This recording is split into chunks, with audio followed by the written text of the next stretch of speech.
Sat Sri Akal and a very good evening to all of you. Today we are here with the IBPS Clerk Mains Examination के subject computers के साथ. Welcome to the subject computers, and the topic today we have is the MS Excel. As we know that last video was on MS Office, or we can say on MS Word specifically or exclusively, and today's video is going to be on MS Excel as well as the MS PowerPoint. So before beginning up with the session, let's have a revision of the last video of the last session that we had. तो last session में हमने सीखा था कि भाई MS office क्या है और एमएस वर्ड क्या है. चलो एक स्टेटमेंट लेते हैं. स्टेटमेंट इज कि MS Office is actually a software. True और फॉल्स. फिर से बोलता हूं, MS Office is actually a software. True और फॉल्स. मेरे हिसाब से the answer should be sir false. Why? MS Office is not actually a software, rather it is an application program और an application suite. इसका मतलब यह हुआ कि MS Office कोई सॉफ्टवेयर नहीं है, वो उस पैकेज का नाम है, वो इस ब्रीफकेस का नाम है जिसके अंदर बहुत से एप्लीकेशन प्रोग्राम्स पाए जाते हैं. फिर से समझिए, for the people who understand English language, एक बार इंग्लिश में ले लेते हैं. MS Office is actually an application package or an application suite that comprises of a lot many softwares. For example, we can say we have MS Word, we have MS Excel as well, we have MS Outlook, we have MS PowerPoint, InfoPath, Publisher, etc, etc, etc. So today we are going to learn exclusively the MS Excel and the MS PowerPoint. So let's begin up with the MS Excel. And before beginning up with the MS Excel, I would request my technical team कि भाई मुझे insert में कर दें और content यहाँ पर दिखा दें. Microsoft Excel. जब बात करते हैं माइक्रोसॉफ्ट एक्सेल की, तो एक क्वेश्चन बनता है और ये बहुत ही आसान क्वेश्चन है. क्लर्क का क्वेश्चन है, ये क्लर्क लेवल का क्वेश्चन है. सो आई होप कि ये एग्जाम में आ सकता है. और क्वेश्चन आता है एमएस एक्सेल इनमें से किस प्रकार का सॉफ्टवेयर है? Is it a spreadsheet software, is it a word processor software, is it a digital designing software, etcetera etcetera etcetera. तो आप देख पा रहे होंगे पीछे लिखा हुआ सर स्प्रेडशीट है. स्प्रेडशीट का मतलब क्या होता है ये भी आपको मालूम होना चाहिए. तो एक आंसर तो यहां पर आ गया भाई कि MS Excel is a spreadsheet software which is used to save data और रिकॉर्ड डेटा, और which is used to enter data. Rather that would be much better to say that MS Excel is used to enter data in the form of rows and columns, और we can say MS Excel is used to enter data in tabular manner और tabular form. चलो एक बार देख लेते हैं कि क्या हमारे पास यहां पर लिखा हुआ है, उसको रीड आउट कर लेते हैं क्योंकि वहीं से कई क्वेश्चंस बन जाते हैं. So let's have a view. We have Microsoft Excel is an electronic worksheet that runs on a personal computer. Electronic worksheet है that runs on a personal computer. Okay? ये जानना जरूरी है. Electronic worksheet, और precisely we can say MS Excel is a spreadsheet software. आगे बढ़ते हैं. Worksheet is also known as a spreadsheet. देखो, वर्कबुक, वर्कशीट, ये वो टर्म्स है जिसको माइक्रोसॉफ्ट ने कॉइन किया था. तो यहां पर स्प्रेडशीट क्या होती है ये भी जान लेते हैं. Spreadsheet is actually a format that comprises of rows and columns और व्हिच सेव्स द डेटा और which enters data in the form of rows and columns. अगर थोड़ा तेज चल रहे हैं तो थोड़ा स्पीड कम कर लेते हैं. मुझे लग रहा है कि हम थोड़ा तेज चल रहे हैं. And for the new student, जो लोग न्यू है, न्यू टू द एक्सेल, उनके लिए थोड़ा दिक्कत हो जाएगी. चलो थोड़ा धीरे हो जाते हैं. You can use it to organize your data. देखिए यहाँ पर organize your data. We can edit, we can enter, we can delete, etc, etc, etc. Into rows and columns. देखो ये बात जाननी बहुत जरूरी है. Into rows and columns.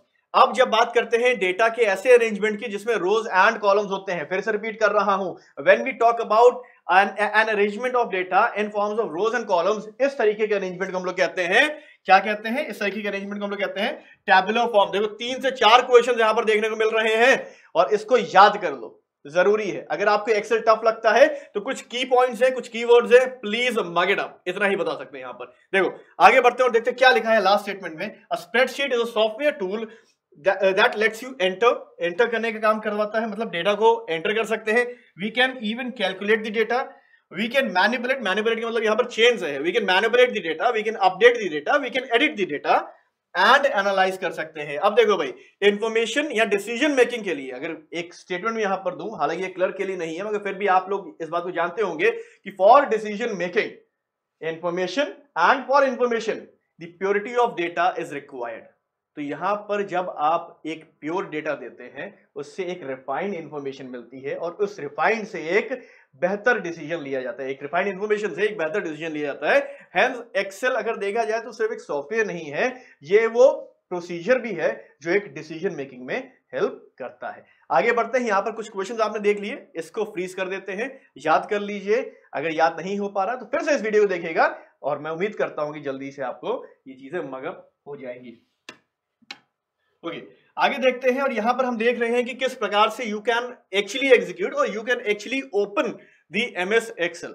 देखो भाई, ये नहीं पूछा जाएगा कि क्या वो लेंदी वाला प्रोसीजर है, मगर एक चीज पूछी जा सकती है माय फ्रेंड्स, और वो क्या चीजें हैं वो देख लेते हैं। वो है आपका the command use to open MS Excel, and the command use to open MS Excel is, वो मैं लिख देता हूं, मुझे लग रहा है कि शायद आप लोगों को विजिबल ना हो। In case the command is not visible, I am going to write it on the board, please and please note it down. चलो जल्दी से लिख देते हैं।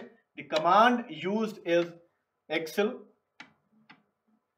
excel.exe. excel.exe is the command which is used to open or execute MS Excel. ये shortcut है, shortcut command का, ठीक है, ध्यान रखना। कहाँ एंटर करना है? रन विंडो में, हमें रन बॉक्स में हमें इसको एंटर करना होता है। विंडोज के साथ जैसे ही आप प्रेस करते हैं कुछ इस प्रकार का एक बॉक्स खुल जाता है और वहां पर आपको लिखना होता है excel.exe and all you need to do is press this OK button. Once you press this OK button, Excel will be executed. यहाँ और आसान शब्दों में कहें तो Excel खुल जाएगा। चलो आगे बढ़ते हैं और देखते हैं हमारे पास आगे क्या है। We have the different terminologies used in MS Excel. Now, my friends, अगर देखा जाए तो MS Excel में कुछ ही चीजें हैं जो बहुत बार पूछी जाती हैं, या कुछ ही ऐसी चीजें हैं जो बहुत इंपॉर्टेंट हैं, और जो मेरे पीछे समय लिखा है the content behind me is of a very important character. इस बात को ध्यान रखना भाई, इसको मिस मत करना। चलो एक बार समझ लेते हैं, मैं कोशिश करूंगा कि इसको जितना आसान तरीके से समझा पाए उतने आसान तरीके से चलेंगे। यहां पर है हमारे पास कुछ टर्म्स, और ये वो टर्म्स हैं जो अक्सर पूछी गई हैं। वी हैव सेल, सेल क्या होता है? Current cell, range of cell, worksheet और वर्कबुक। देखो इसमें से इंपॉर्टेंट क्या क्या मैं बता देता हूं। आपका current cell is important, range of cell भी इंपॉर्टेंट है। ये दो चीजें ऐसी हैं जिसको किसी भी हाल में प्लीज एंड प्लीज ओमिट या स्किप मत करना। इसको पढ़ लेना, ना समझ में आए तो कमेंट बॉक्स में लिख देना, we will try to make it clear to you, ठीक है? तो इसके लिए परेशान मत होना। चलो देख लेते हैं सेल क्या होता है। सेल उस हिस्से का नाम है किसी भी वर्कशीट के जिसमें हम डेटा एंटर करते हैं। और आसान शब्दों में देखें तो, अगर चलिए बोर्ड पर ही आ जाते हैं, ज्यादा बेहतर रहेगा। जैसे कि हमने बताया आपको कि एक्सेल जो है वो रोज एंड कॉलम्स का कॉम्बिनेशन होती है। अब अगर आप देखें तो ये आपका रो है, यहां पे मैं लिख भी देता हूं, this is actually a row. अगर ये देखें, और this is a column. The horizontal cross section is actually a row and the vertical one is actually a column. इतनी बात क्लियर अगर है तो आगे बढ़ते हैं और आसानी से आप समझ भी लेंगे। अब देखो एक बार जल्दी से, ओके एक बार और, ओके यहां पर अगर आप देख पा रहे हो तो ये जो है, this one will be considered as a cell. The rectangular box in which data is entered in a worksheet is known as a cell. अब इससे आसान तरीका नहीं हो सकता। एक रेक्टेंगुलर बॉक्स जिसमें डेटा एंटर किया जाता है एक वर्कशीट में, वो कहलाता है एक cell. The intersection of rows and columns, इस बात को ध्यान रखिएगा। चलिए वापस चलते हैं कंटेंट की तरफ and let's check what we have next. Current cell. देखो भाई, करंट सेल को एक्टिव सेल के नाम से भी जाना जाता है। एक्टिव सेल का यहां पर मतलब क्या है? एक्टिव सेल के मतलब यह है वो सेल जिसमें आपका कर्सर एट प्रेजेंट और करंट वक्त पे ब्लिंक कर रहा हो। और आसान शब्द नहीं हो सकते। अब थोड़ा उन लोगों के लिए who only understands the English language, a current cell is also known as an active cell, and active cell and the current cell is a cell in which the cursor is blinking at a current moment of time. एक वक्त पे, इस वक्त पे जहां पर cursor blink कर रहा होगा वो आपका करंट या फिर एक्टिव सेल कहलाएगा। ओके आगे बढ़ते हैं और देखते हैं रेंज ऑफ सेल क्या होती है। रेंज ऑफ सेल से यहां पर मतलब है कि हमें फिर से बोर्ड पर जाना पड़ेगा और फिर से बोर्ड पर जाकर इसको समझते हैं। ओके यहां पर जैसा हमने देखा, ये बना देते हैं फिर से।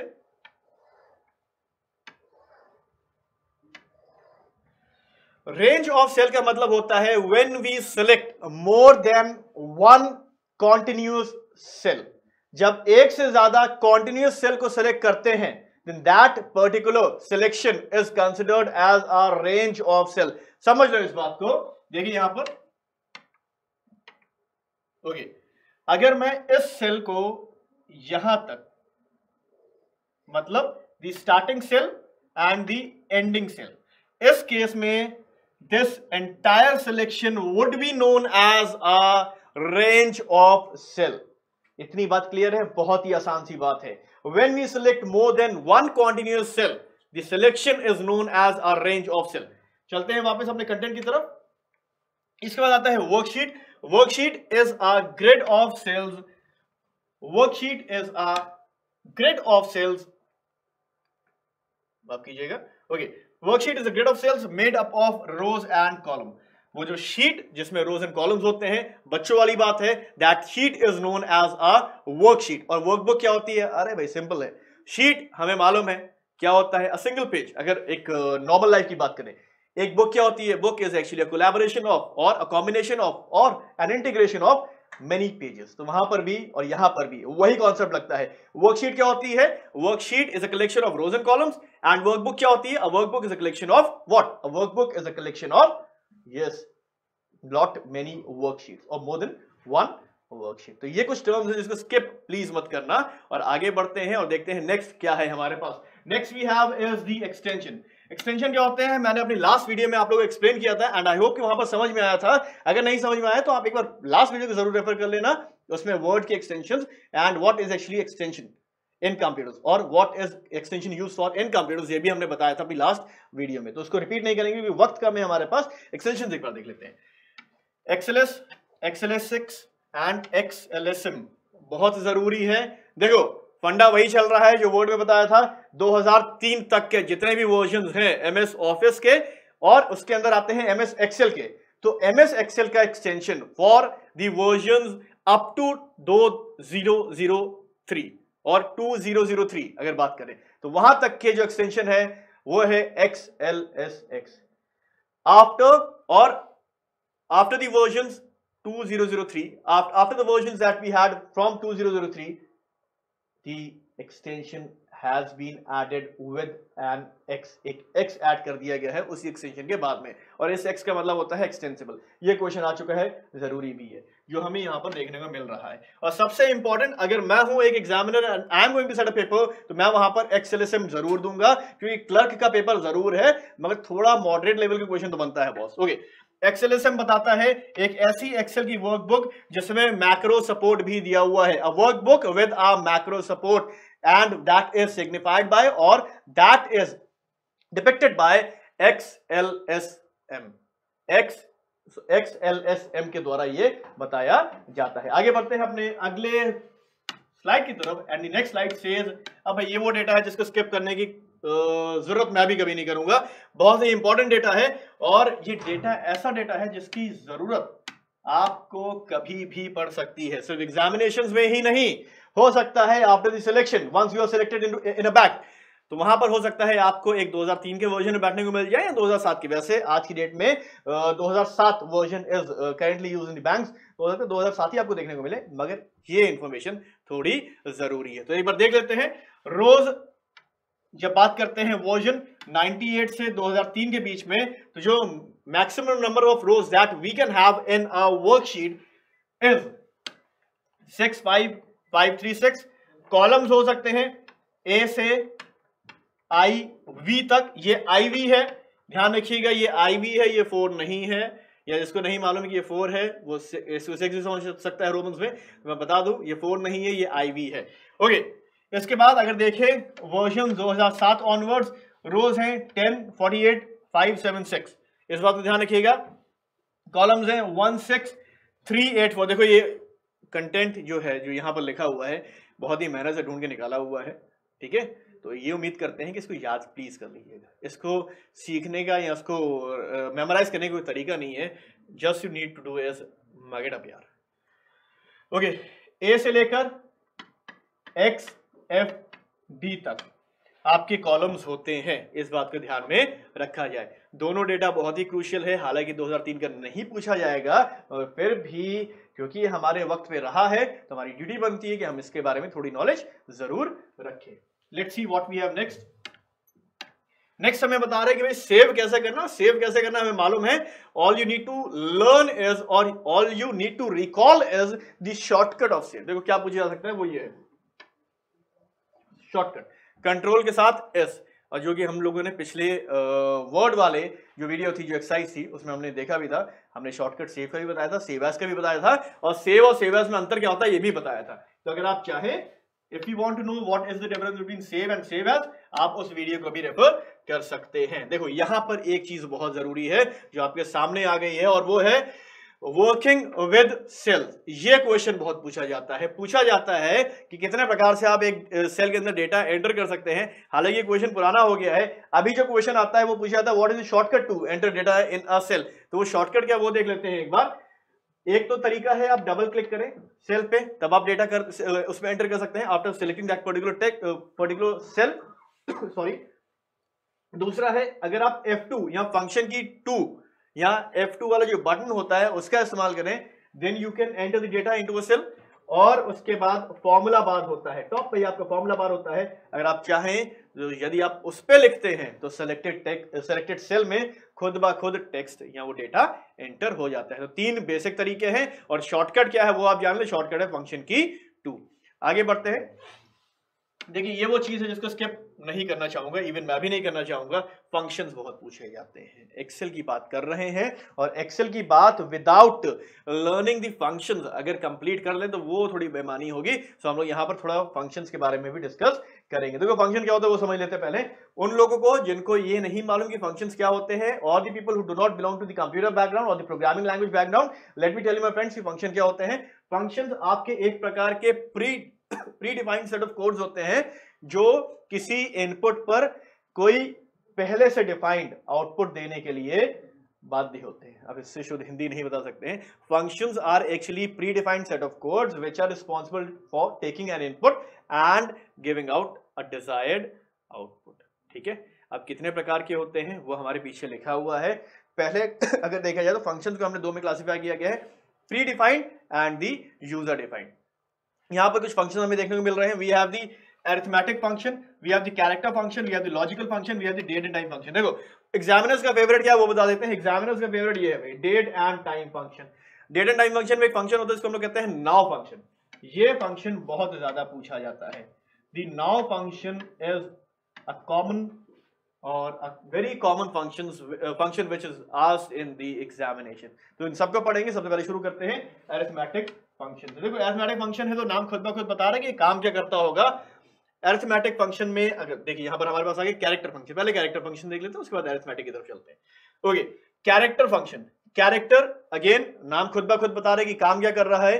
काम कर रहा है ये आपके अल्फाबेटिकल कैरेक्टर के साथ खेलने का। वाई खेलने का? क्योंकि बहुत कुछ हम इससे कर सकते हैं। अपर केस में कर सकते हैं, लोअर केस में कर सकते हैं। यहां पर अगर आप देखें तो एक स्टेटमेंट दी है, it converts all text into upper case. अब सिंटेक्स क्या है? सिंटेक्स है आप लिखेंगे UPPER, उसके बाद डबल कोट्स। डबल कोट्स में वो टेक्स्ट जिसको आप अपर केस में करना चाहते हैं वो यहां पर आएगा। इसके बाद अब यहां पर जैसे ABC लिखा है, रिजल्ट ये आ गया। अगर XYZ लिखा होता, एक एग्जांपल ले लेते हैं, अगर यहां पर XYZ लिखा होता तब आंसर आता है इन the form X Y and Z। उसी को वो कैपिटल कर देता या अपर केस में कर देता। Okay, lower case contrary to the upper case, lower case works. वैसे ही जैसे अपर केस काम करता है मगर उसी का उल्टा। ठीक है, अपर केस में लिखा हुआ कंटेंट को छोटा कर देता है उन लोगों के लिए जो इस बात को समझ सकते हैं। And for the people who can not understand the Hindi language, भाई the lower case function is used to convert the upper case text into a lower case one, and the syntax is the common one. All you need is the content or the text in upper case to be converted into the lower case. So next we have the arithmetic function. Let's check what we have in the arithmetic function. Arithmetic function says भाई नाम बता रहे हैं, सम करता है, ABG for average, round off करने के लिए सम क्या करता है, it adds cell data and shows result in one cell. हो सकते हैं 2 सेल्स की डेटा, हो सकते हैं 2000 सेल्स की डेटा। एग्जाम्पल के तौर पे उसको ऐड करके आप किसी एक सेल में उसका रिजल्ट देख सकते हैं। यह है काम आपका सम फंक्शन का। ओके, सिंटेक्स क्या है, सिंटेक्स है सम, ये कॉमन रहेगा। और जो आप यहां पर देख पा रहे हैं A:10, ये बता रहा है कि सेल नंबर A1 से सेल नंबर A10 तक, एग्जाम्पल के तौर में बता रहा हूं, सेल नंबर A1 से सेल नंबर A10 सभी को ऐड कर दिया जाए। और A1:A10 सिग्निफाइज अ सेल रेंज, जिसकी बात हमने शुरू में की थी। A1:A10 सिग्निफाइज अ सेल रेंज, इस बात को समझ लो। अगर ऐसा लिखा हुआ है और पूछ ले जाए कि व्हाट डज X1:X10 रिप्रेजेंट्स, तो X1:X10 represents a cell range. आगे बढ़ते हैं एवीजी। एवीजी एवरेज निकालने का काम करता है। It finds the average of a cell and shows the result in one cell. Again अगर आप देखें तो सिंटेक्स से सिंपल सा एवरेज, एंड यहां पर अगर आप देख पा रहे हैं तो वो है आपका क्या, एक सेल रेंज, फिर से जो हमें देखने को मिल रही है। इसके बाद round, it finds the round figure of digits, जैसे सिंटेक्स वही राउंड। उसके बाद जो नंबर है, नंबर जो कि होगा आपके डेसिमल फॉर्मेट में, नंबर जिसमें एक पीरियड वहां पर इन्वॉल्व होगा, उसको राउंड ऑफ करेगा कितने डिजिट्स तक, उसको राउंड ऑफ करेगा 2 डिजिट्स तक। देखो एक एग्जांपल दिया हुआ यहां पर हमारे पास 10.789, 10.789 राउंड ऑफ कितने डिजिट तक करना है, 2 डिजिट तक। तो उसने क्या किया, 789 को 79 कर दिया। तो इस प्रकार से आपका राउंड ऑफ काम करता है। उम्मीद करता हूं कि ये क्लियर हो गया होगा। आइए बढ़ते हैं अपने अगले फंक्शन की तरफ। The next function we have is the logical function या फिर इफ फंक्शन। इफ एक कंडीशन को जस्टिफाई करता है। इफ कहता है कि भाई यहां पर एक कंडीशन लग गई है, अब वो कंडीशन इक्वल्स की हो सकती है, लेस देन की हो सकती है, ग्रेटर देन की हो सकती है। इस तरीके की कंडीशन हमें देखने को मिल सकती है जब हम बात करते हैं लॉजिकल फंक्शंस की। देखिए अगर एक बार यहां पर इफ, उसके बाद लॉजिकल टेस्ट वैल्यू, अगर वो लॉजिकल टेस्ट ट्रू है, समझो इस बात को, इफ उसके बाद लॉजिकल टेस्ट, उसके बाद वो वैल्यू जो इस टेस्ट के ट्रू होने पर आएगी और वो वैल्यू जो इस टेस्ट के फॉल्स होने पर आएगी। समझने वाली बात है। देखो यहां पर एक एग्जांपल भी है। हमने अज्यूम कर लिया कि सेल वैल्यूज A1 जो है वो 12 है और A2 जो है वो 30 है। यहां पर लिखा है if A1 is less than A2, अगर A1 A2 से छोटा है तो ट्रू प्रिंट हो जाए, एक एग्जांपल के तौर पे, या फिर अगर ये स्टेटमेंट फॉल्स है, ये कंडीशन फॉल्स है रादर, तो वहां पर फॉल्स आ जाए। तो देखो क्या हुआ, A1 की वैल्यू 12 है, A2 की वैल्यू 30 है, तो ये कंडीशन बिल्कुल ट्रू है कि A1 जो है वो A2 से छोटा है। तो क्या प्रिंट होकर आ गया, जो कि इस कंडीशन के ट्रू होने पे प्रिंट होना चाहिए था, और प्रिंट होकर आ गया, ये आंसर आ गया आपके पास ट्रू। क्या ये बात क्लियर है? उम्मीद करता हूं ये बात क्लियर है। अगर नहीं क्लियर है तो अगेन क्लर्क का एग्जामिनेशन है, वीडियो थोड़ा लेंदी हो रहा है, इसको थोड़ा छोटा करेंगे, इन डेप्थ नहीं आएगा, मगर उन लोगों के लिए जो क्लर्क के साथ साथ पीओ की एंड बाकी एग्जाम्स की भी तैयारी करते हैं, उनके लिए जानकारी थोड़ी जरूरी थी। आगे बढ़ते हैं। अब ये वो फंक्शन है जिसका इस्तेमाल बहुत ज्यादा किया जाता है और बैंक्स वालों का भी फेवरेट है। डेट फंक्शन, ईयर, मंथ और डेट इस प्रकार से एंटर करने का काम करता है। इसके बाद we have the time function, hour, minute and second, result कुछ इस प्रकार से। इसके बाद नाउ फंक्शन। नाउ फंक्शन बहुत पूछा जाता है, इसको नोट कर लो। Now function is used to display the current date and time in a system. The now function is used in the bills that we generate. अगर आपने देखा हो कभी अपनी टिकट पे, अगर आपने देखा हो कभी बिल पे, तो उस पे current date and time print होकर आता है। That is all because of the now function. If we make use of, if we are making use of the Excel, वहां पर now function काम करता है। एक स्टेटमेंट में अगर समराइज करें, now function is used to what? Is used to print the current date and time in system that is present in the system rather। और कहां पे प्रिंट करता है? किसी भी आउटपुट पे। Okay, macros. मैक्रोज देखिए क्लर्क के एग्जामिनेशन के लिए मैक्रोज उतने इंपॉर्टेंट नहीं है, फिर भी आपको जानकारी होनी चाहिए क्या करते हैं macros. Macros are used to, macros are actually used to ease your work, macros का इस्तेमाल किया जाता है आपके काम को आसान बनाने के लिए। किस प्रकार से आसान बनाता है वो भी समझ लेते हैं भाई। Macros actually are predefined set of instructions जो आपके काम को सेव करते चलते हैं। अगर आपने ऐसी कुछ सेटिंग की है तो वो आपके काम को सेव करते चलते हैं एंड द वेरी सेम काम is implemented on some other format. अगर कंफ्यूजिंग हो रहा है तो डेप्थ में नहीं जाएंगे, इधर समझ लेते हैं। Macros are set of instructions in MS Excel for task to perform on a given worksheet और data. We can record our actions using macros. इस बात को समझ लीजिए, एक स्टेटमेंट में कहते हैं we can record our actions using macros और इसका हम इंप्लीमेंट कर सकते हैं किसी भी और फॉर्मेट में। और उसका फायदा क्या होता है? इसका फायदा ये होता है कि भाई हमारा वक्त कम लगता है और हमारा काम भी थोड़ा आसान हो जाता है। फिर से वही हो कि मैक्रोज की डेप्थ में नहीं जाएंगे। अब इसके बाद आ जाते हैं कुछ शॉर्टकट्स एमएस एक्सेल के। क्या शॉर्टकट्स एक बार देख लेते हैं। F2 F4 देखो भाई, F2 का शॉर्टकट मैंने शुरू में ही बता दें कि F2 का शॉर्टकट थोड़ा जरूरी है, F4 का उतना नहीं है, F5 का भी नहीं है, मगर F11 का is an important one. Create chart from selected data.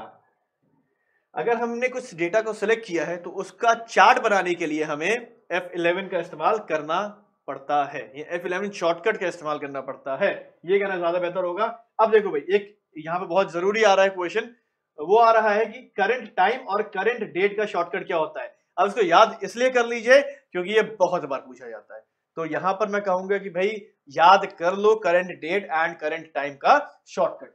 Current time पे देखें तो कंट्रोल के साथ शिफ्ट और शिफ्ट के साथ एक semicolon, control shift and semicolon for current time. And current date का देखें तो कंट्रोल के साथ just a single semicolon, control के साथ सिंगल सेमीकोलन वो है आपका किसका? डेट का। एंड कंट्रोल के साथ शिफ्ट और सेमीकोलन वो है आपका टाइम का। तो ये दो शॉर्टकट्स बहुत जरूरी है। F11 is important and F2 is important as well. आगे बढ़ते हैं तो यहां पर कुछ और शॉर्टकट्स हमें देखने को मिल रहा है, देखते हैं और कौन-कौन से शॉर्टकट्स हमारे लिए इंपॉर्टेंट है। यहां पर अगर बात करें तो this one is very important and commonly asked question कि भैया हाइपरलिंक का शॉर्टकट क्या होता है? हाइपरलिंक का शॉर्टकट होता है कंट्रोल के साथ के, कंट्रोल के साथ के इज शॉर्टकट फॉर लिंक और हाइपरलिंक। इस बात को ध्यान रखिएगा, बहुत बार पूछा जा चुका है। स्ट्राइक थ्रू का उतना इंपॉर्टेंट नहीं है, मगर क्योंकि ये थोड़ा यूनिक फॉर्मेट है टेक्स्ट को दिखाने का, तो इसलिए वो वहां पर इंपॉर्टेंट हो जाता है। आगे बढ़ते हैं, let's see what we have next. Next हमारे पास आ रहे हैं कुछ और शॉर्टकट्स, और वो शॉर्टकट कह रहे हैं कि भाई ये वाला मत भूलना, और वो शॉर्टकट है दिस वन। इस शॉर्टकट में कंट्रोल के साथ जब आप माइनस का इस्तेमाल करते हैं तो क्या होता है? Delete the selected column or row. Once you select a column or a row, you can delete that particular column or a row by using control के साथ minus का sign. Insert a new column or a row. The shortcut is control के साथ shift और shift के साथ is equal to का sign. Control के साथ shift and shift के साथ is equal to का sign is the shortcut to insert a new column or a row. चलिए अब क्वेश्चन की तरफ हम लोग बढ़ चुके हैं और देखते हैं सबसे पहला क्वेश्चन हमें क्या कह रहा है। सबसे पहला क्वेश्चन कह रहा है what is the shortcut of date. चलो देखते हैं कितने लोग इसको सही गेस कर पाते हैं। द शॉर्टकट ऑफ डेट, देखो भाई टाइम वाला जो शॉर्टकट था उसमें हमने देखने को मिला था कि कंट्रोल शिफ्ट और सेमीकोलन, जहां तक मैं रिकॉल कर पा रहा हूं। डेट का शॉर्टकट क्या होगा? कंट्रोल के साथ यहां पर ऑप्शन है भाई कोलन, कंट्रोल के साथ है क्वेश्चन मार्क, कंट्रोल के साथ है सेमीकोलन, कंट्रोल के साथ है एस्टेरिस्क और नन ऑफ दीज। भाई मैं जाऊंगा, अगर मैं अपनी बात करूं तो I would better go with the third वाला ऑप्शन। लेट्स सी कि थर्ड वाला सही है कि नहीं सही है, और अगर हो सकता है कि ये गलत हो सकता है ये सही हो। देखते हैं कि आप लोगों ने क्या सोचा है and let's reveal the answer. और थर्ड वाला ये कंट्रोल के साथ जो सेमीकोलन आप देख रहे हैं is the very correct answer है। Next question says how many rows in Excel. एक रो में, एक एक्सेल में सॉरी, कितनी रोज होती हैं? यहाँ पे देखो कंफ्यूजन होगा, क्यों? क्योंकि यहाँ पर वर्जन इज नॉट मेंशन। अब क्या करें, सोचो यहाँ पे सही फिगर क्या है? Which amongst these is the correct figure? क्या वो ये होना चाहिए, क्या वो ये होना चाहिए, क्या वो ये होना चाहिए, this one और which one? कुछ गेस कर पाए? Let's check the correct answer. 10, 4, 8, 5, 7, 6 और ये किसका है? चलो इसी को गेस कर दो कि ये किसका है। मेरे हिसाब से ये 2003 के ऊपर के वर्जन का है। चलो let's check the next question. The next question says, and the last question of the session, I think. The last question says all formula starts with which sign in MS Excel? Her formula किस sign से शुरू होता है MS Excel में? यहाँ पर शुरू होता है, क्या वो प्लस से, क्या वो माइनस से, क्या वो एट द रेट साइन से, क्या वो इज इक्वल टू से, या क्या वो डबल इज इक्वल टू। चलो मुझे बताओ इस इक्वल टू के साइन का मतलब क्या होता है? What is this double is equal to sign meant for? क्या काम करता है ये डबल इक्वल टू साइन, क्या काम करता है?